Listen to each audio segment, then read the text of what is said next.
Greetings! I just finished reading the questions that you answered last week while I was gone on Roosevelt and Taft based on the President series, and I was amazed by your answers, and it seems to me that you really got a lot out of it. So what I thought we would do is, instead of me lecturing in class on Roosevelt and Taft in the Progressive era, that I would record a brief introductory video using the slides that we already had planned for class. And then instead, in class, we'll meet in the lab and we'll do something much more creative and fun to look at both the growth of the United States and world affairs during this period and progressivism. So I hope that this video is helpful to you, and have a great time watching it. Okay, well, let's begin. Here's a picture of when Roosevelt and Taft were actually friends. That friendship wouldn't last, as you know from your readings. So first of all, Teddy Roosevelt, as we know from our discussion with the President series, is really the first modern president. He's the first president to develop an agenda. Presidents simply didn't do this before. He comes up with the square deal for progressivism. Today we just expect that presidents, when they campaign for office, that they'll have a legislative agenda, a set of reforms, things that they want to get accomplished. Teddy Roosevelt's the first president to do that, and he's set the legacy for the modern presidency. And so these are the 3 C's of the square deal. Don't ask me why there's not 4. Get it? Aha, this is a square. And really, Roosevelt's square deal, or his progressive movement to reform government and use government to tackle economic and social issues, begins with the anthracite coal miners' strike. As you learned in the President series, the coal miners were going to go on strike right before the winter, which could be very dangerous. Typically, in the Gilded Age, if a strike threatened the national economy or transportation, presidents sent in troops to put down the strikes. Government usually sided with corporations. We saw that with the Great Railroad Strike of 1877, the Homestead Steel Strike in 1892, and the Pullman Strike in 1894. Roosevelt, of course, doesn't do this. Roosevelt instead sends in arbitrators, and he requires that both sides, management and labor, negotiate. And when some of the coal mine owners said, wait a second, you can't do that, we have no responsibility to the President of the United States, he threatened to send in troops. And he said, I'll send in troops and nationalize the coal mines. Well, if you're going to lose your business to the government, or be threatened to lose your business to the government, you'd probably be willing to sit down with the arbitrators. And that's what they did. And so out of this, Roosevelt will create a new cabinet position, the Department of Commerce and Labor. So next, let's look at the 3 C's. The first one is trustbusting. It's important to note, as we discussed in class about historiography and how historians differ on interpreting the Progressive Age, Roosevelt is not completely anti-big business. However, he wanted to make sure that big business was restrained. And you may remember our discussion in the Gilded Age about this myth of the robber barons and the difference between market entrepreneurs and political entrepreneurs. And so with Roosevelt, he will support legislation, the Elkins Act and the Hepburn Acts, to finally enforce the Interstate Commerce Commission and give it some teeth, to allow the Interstate Commerce Commission to enforce the Interstate Commerce Act. He will also be the first president to really actively use the Sherman antitrust law, and he will go after big monopolies.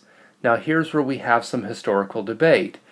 Which monopolies were bad, meaning monopolies that purposely restrained trade, or monopolies that used government subsidies or pressured government to get rid of the other competitors, and which monopolies might have been good?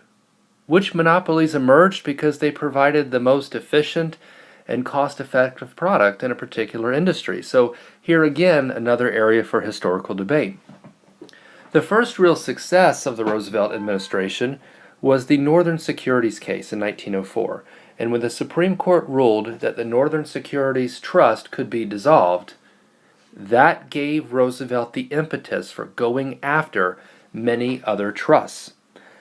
In fact, Roosevelt, in his presidency of 7 years, will be responsible for busting 44 trusts. Now, his successor, Taft, will bust 90 trusts and that's because he put the full weight of his administration behind trust-busting. Okay, that was a terrible, terrible pun. If you think about it, maybe you'll chuckle to yourself. The second C is protecting the consumer. After Roosevelt read The Jungle, he was appalled by what was happening in the meatpacking industry. Now, of course, the great irony here is that Upton Sinclair was not trying to expose the meatpacking industry. He was trying to make a statement on industrial labor in general. And so Roosevelt will create the Meat Inspection Act of 1906. He'll pressure Congress to create it, and the Pure Food and Drug Act of 1906.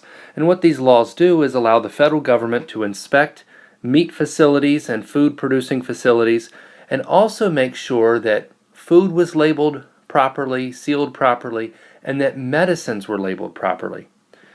The great change of this, prior to the Progressive Age, many people around the world would not buy American beef because of the unsanitary conditions. As a result of the Progressive Age, American food production became much safer, much more reputable, and created more business opportunities then. This still exists today, by the way. If you go to the grocery store, you'll see the USDA Grade A. The United States Department of Agriculture and the Food and Drug Administration still exist today to regulate what we consume in food products. And so the third C is Roosevelt the environmentalist. As a young man, Roosevelt had gone out west. He had even purchased land out west and lived like a cowboy. This was always Roosevelt's dream. And so as president, Roosevelt will set aside the most land of any president for natural resources and national parks. In fact, if you go out to Fort Caroline today, it's called the Teddy Roosevelt Preserve. Roosevelt also signed the Newlands Reclamation Act, which created a series of dams on the Colorado River to provide more irrigation for the Southwest. There's also a lot more emphasis on the environment in the Progressive Age in general. Jack London's Call of the Wild is a great example. The Sierra Club was founded, and Teddy Roosevelt was a member. Of course, today the Sierra Club is more of a political action committee. Also, the Boy Scouts were founded.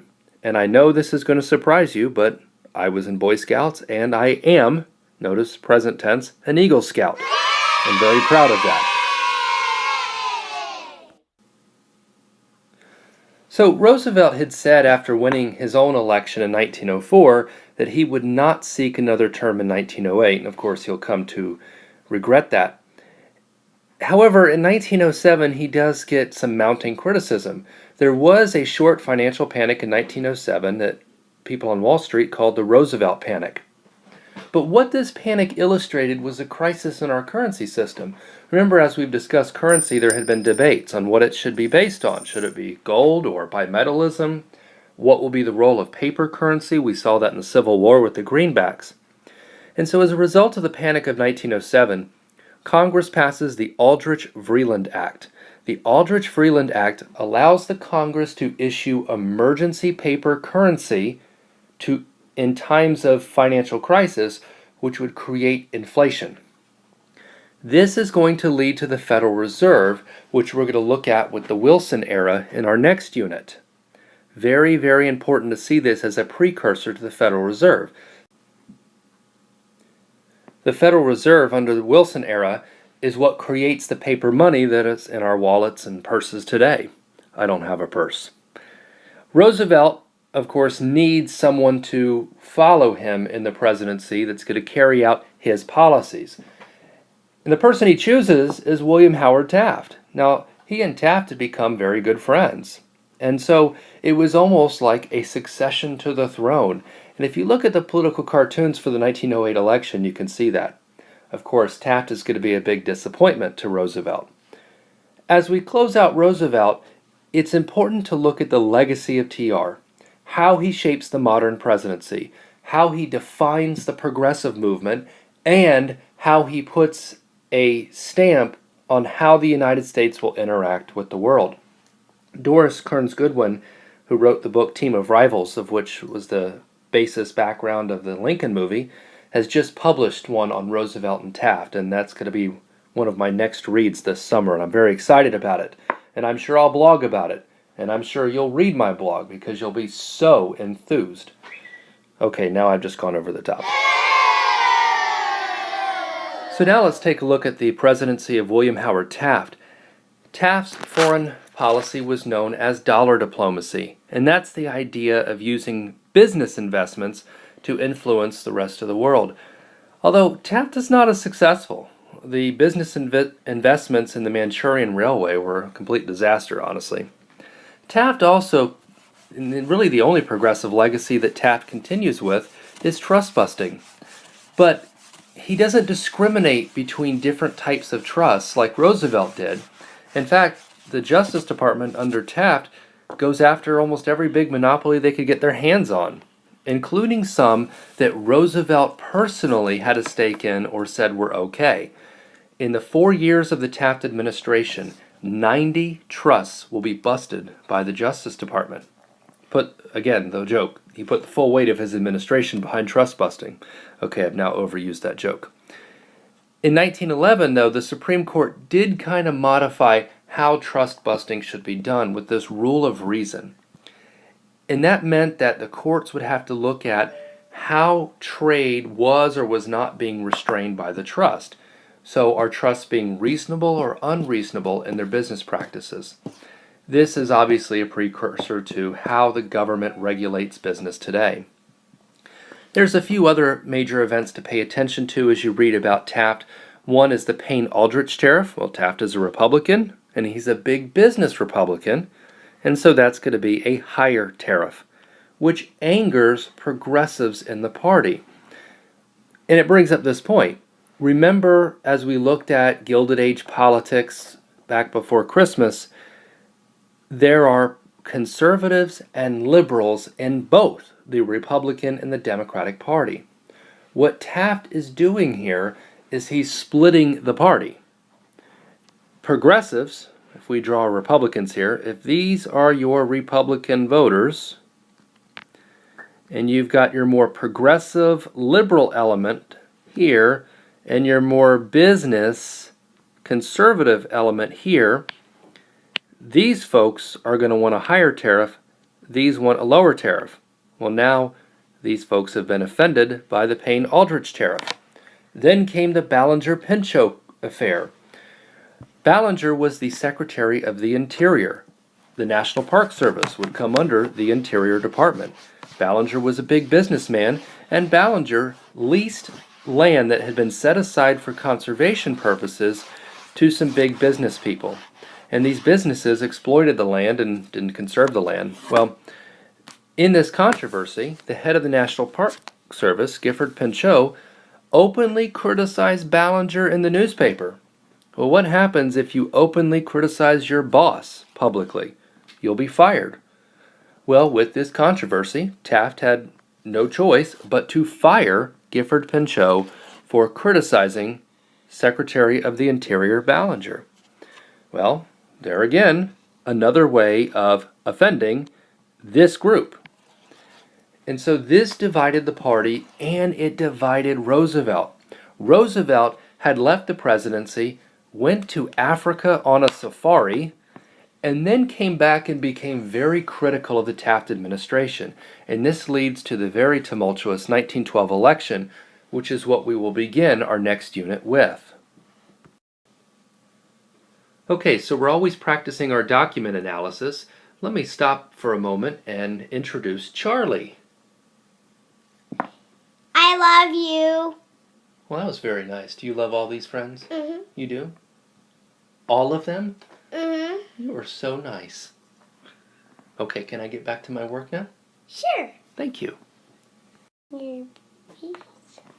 All right, so back to this document. Remember, as a document skill, the first thing we should do is look for clues. So we see the title here, the little boy and the big boys. And it's in 1901. Of course, I like the baseball reference. And so here we see the various trusts and what they're catapulting at the common people. This is an example of, somebody want to tell me? Oh, you can't talk back to me. Darn, I'll tell you. Muckraking. Of course, muckrakers were the journalists that exposed the issues and then waited for politicians to actually do something about the issues. Okay, very good. Good document. Let's move on. Well, that's it, because the rest of the story will be covered in our next unit as we begin with the election of 1912. Dad, can you start that all over again? No, I'm not going to start it all over again. You know why? Why? I think the kids will rip their hair out. No. You don't think so? Well, it's time to tell them goodbye. You want to say goodbye? Goodbye. Goodbye! And I hope that this was helpful and, of course, more interesting than doing this in class. And I am so excited about what we're going to do in the lab. Take care.